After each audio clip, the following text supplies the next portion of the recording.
ورحمۃ اللہ وبرکاتہ۔ دنیاوی بادشاہوں کو اگر آپ دیکھیں نا تو ان کے درباروں کا کوئی نہ کوئی قانون ہوتا ہے، کوئی نہ کوئی ضوابط ہوتے ہیں، ان کے دربار میں پیش ہونے کا بھی کوئی قانون ہوتا ہے، اور ان سے جا کے بات کرنے کا بھی کوئی قانون ہوتا ہے۔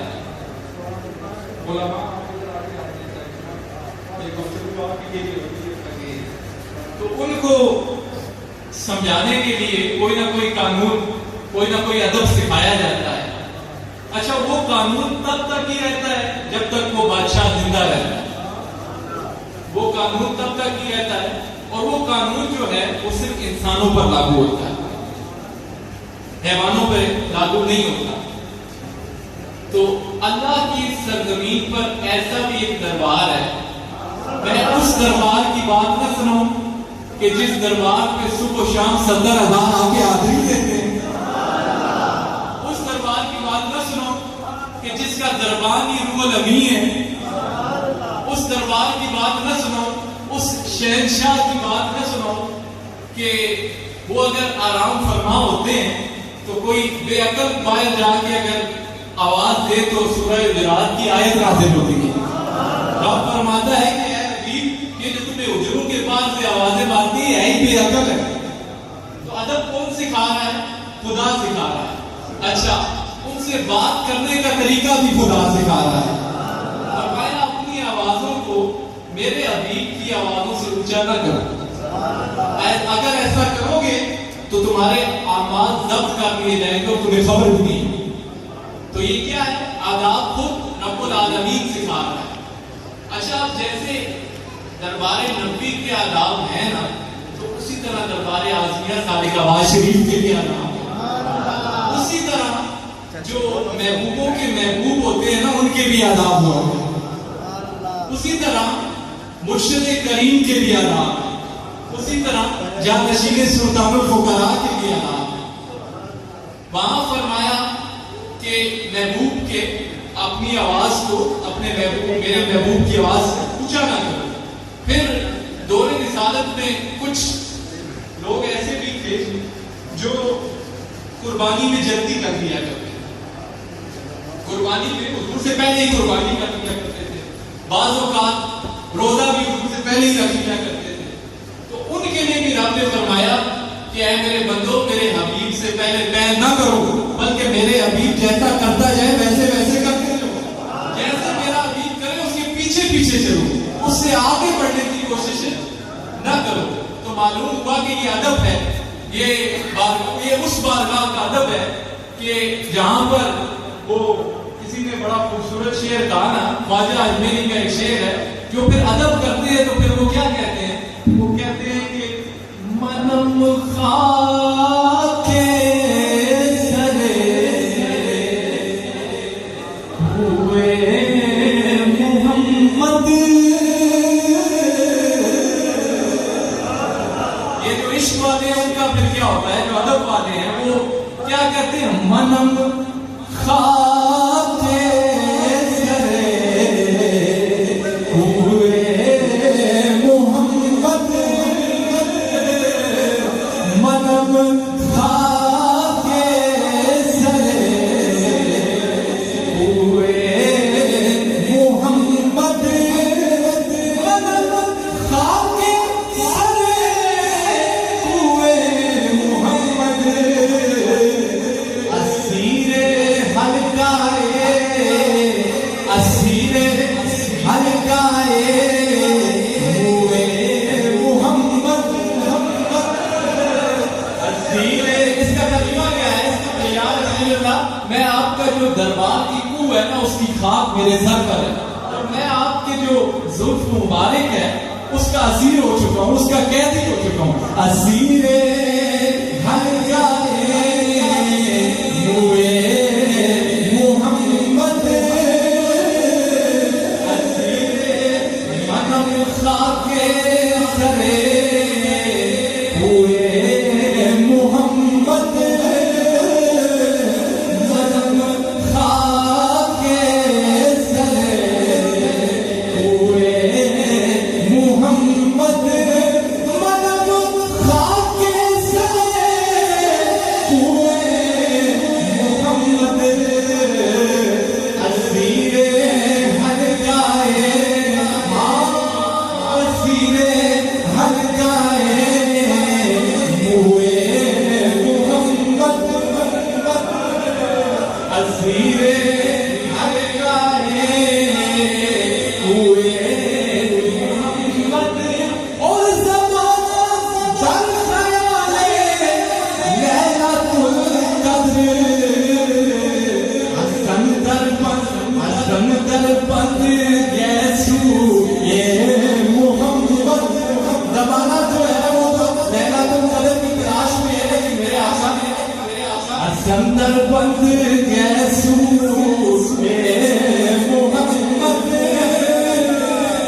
حسندر یسوع محمد. معلوم ہوا کہ اس بارگاہ کا ادب ہے, ایک مقام ہے. صبح میں ایک واقعہ پڑھ رہا ہوں مفتی صاحب, سورہ بقرہ میں یہ موجود ہے. بنی اسرائیل کا وہ تابوت سکینہ جو وہاں پر وہ تابوت میں کیا تھا, وہ بیان میں یہ لکھا ہوا ہے, اس میں کچھ اللہ والوں کی جو ہے تبرکات موجود تھی. تو اللہ اس صندوق کی برکت سے نا اس پوری قوم کو فتح نصیب کرتا. اور جب ان کو کوئی مشکل پیش آتی تھی نا, صندوق سامنے رکھتے تھے اور اس سے غیب کی آواز آتی تھی اور ان کا مسئلہ حل ہو جاتا. یہ میں قرآن میں یہ واقعہ موجود ہے. تو بات تو مختصر کرتا ہوں, مجھے جو بات سمجھ آئی میں آپ کو سمجھانا چاہتا ہوں کہ اللہ کے محبوب بندوں کا جو صندوق ہے, اللہ اس سے اتنی محبت کرتا ہے کہ لوگوں کے دلوں میں اس کا سکینہ اتار دیتا ہے, مطلب روح کو قلب نصیب کرتا ہے, سکون دیتا ہے. تو پھر جہاں اللہ کے ولی خود موجود ہو تو پھر اس کا کیا مقام ہوگا. مطلب وہ تابوت اگر اس کو نسبت اس تابوت میں کیا ہے, حضرت موسیٰ علیہ السلام کے نالین, حضرت ہارون علیہ السلام کی دستار ہے, تو اس کی نسبت اگر اس کے ساتھ ہو گئی ہے تو اللہ اس کا بھی کرتا ہے. اچھا آگے چلیں جی اس باودرہ شریف اس پر بات ہو جائے آگے. اچھا اس سے آگے آپ سورہ آل عمران اٹھائیں, اس میں اگر آپ دیکھ لیں تو وہ جو محراب مریم کا واقعہ ہے, آپ علماء کی توجہ چاہوں گا. تو حضرت زکریا علیہ السلام یہ قرآن میں موجود ہے. آپ حجرے میں جب محراب حضرت مریم رضی اللہ تعالیٰ عنہا آپ کے محراب میں گئے تو وہاں دیکھا کہ کچھ بے موسمے پھل پڑے ہوئے ہیں, کچھ بے موسمے پھل پڑے ہوئے ہیں. آپ حیران بھی ہوئے, حالانکہ قرآن پاک میں آتا ہے کہ جو دروازہ ہے اس کو باہر سے تالا لگا کر گئے تھے. واپس آئے تو دیکھا کچھ بے موسمے پھل پڑے ہوئے ہیں. تو آپ نے حضرت مریم سے فرمایا کہ یہ پھل کہاں سے آئے ہیں؟ تو آپ نے فرمایا کہ یہ میرے رب کی طرف سے ہے. وہ جسے چاہے بے حساب دیتا ہے, وہ جسے چاہے بے حساب دیتا ہے. اچھا آپ جو بات سمجھانا چاہتا ہوں طویل واقعہ ہے, میں جو سمجھانا چاہتا ہوں, میں یہ سمجھانا چاہتا ہوں کہ جہاں پر اللہ کے بندے, کیونکہ حضرت مریم اللہ کی نبی نہیں ہے, ولیہ ہیں, ٹھیک ہے, یہ بات سمجھ, یہ ان کی کرامت ہوئی کہ نہیں ہوئی, یہ کرامت ہوئی, علماء یہ کرامت ہوئی. تو اب میں آپ سے پوچھتا ہوں کہ جہاں پر اللہ کے بندے کچھ دیر اللہ کا ذکر کریں, اللہ کی ولیہ کہہ لیں یا اللہ کے ولی کہہ لیں, تو اس کو یہ عنایت ہوتی ہے کہ اس پہ فیوز و برکات اور رحمت نازل ہوتی ہیں. اور جہاں پر میرے شیخ کے شیخ نے پوری زندگی اس اجرے میں گزار دیا تو اس کا عالم کیا, اس کا عالم بات سمجھ میں آ رہی ہے, مشکل تو نہیں ہے. پھر اگر جہاں کچھ دیر وہ بیٹھ کے مطلب اللہ کا ذکر کریں تو اس کی شان بھی ہو کہ وہاں کرامت کا ظہور بھی ہو, وہاں پر بے موسم پھل بھی آ جائے, تو اس کا اس جگہ. اور ایک اور بات, حضرت زکریا علیہ السلام کیا ہے, اللہ کے نبی ہیں, بولے کیا ہے, اور حضرت مریم اللہ کی ولیاں ہیں. تو معلوم ہوا کہ جو ولی جس جگہ پر بیٹھتا ہے, ولی جس جگہ پر بیٹھتا ہے, تو یہ سنت اللہ کے نبی ہے, نبی کی ہے کہ اس جگہ پر کھڑے ہو کے دعا کریں. یہ طریقہ ہمیں کہاں سے مل رہا ہے, یہ طریقہ ہمیں مل رہا ہے کس کی, ایک نصیحتی ہے. اگر اس کا کوئی انکار کرے تو وہ کفر ہے.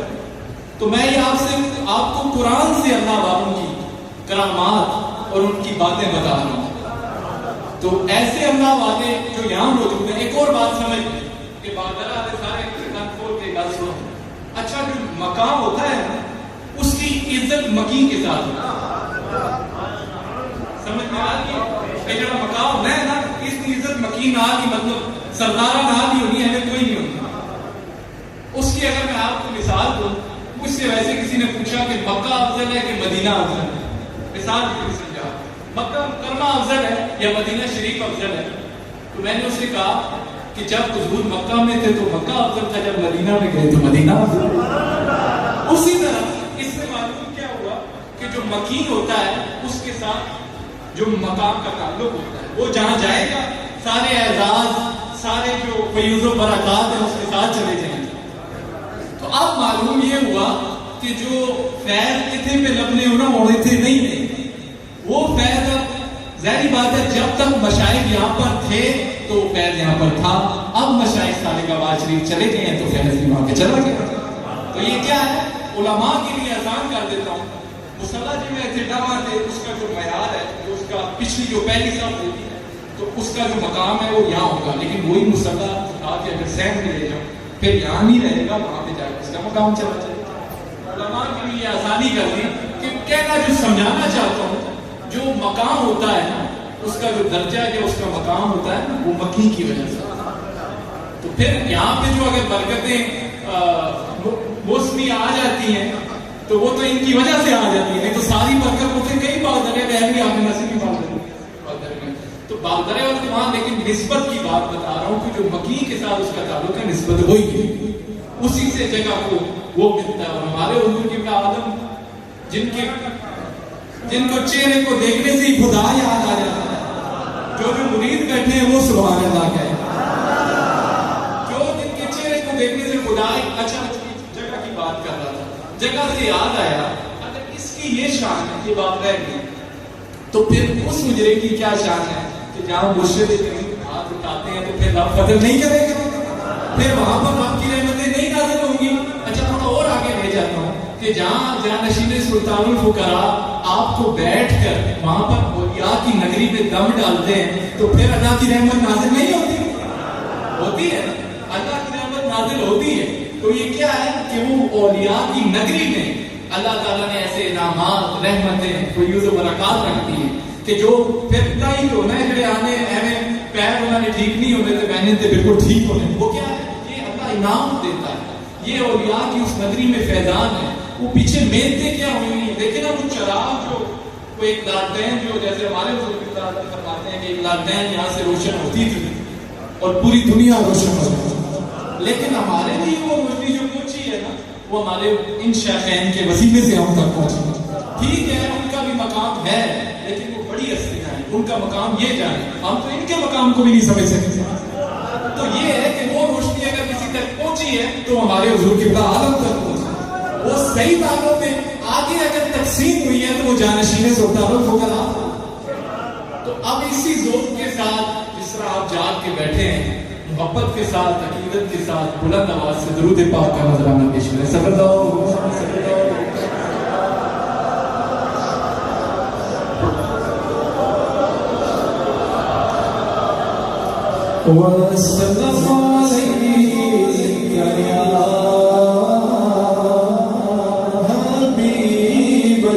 محبت سے بلند آواز سے پڑھیں۔ صلی اللہ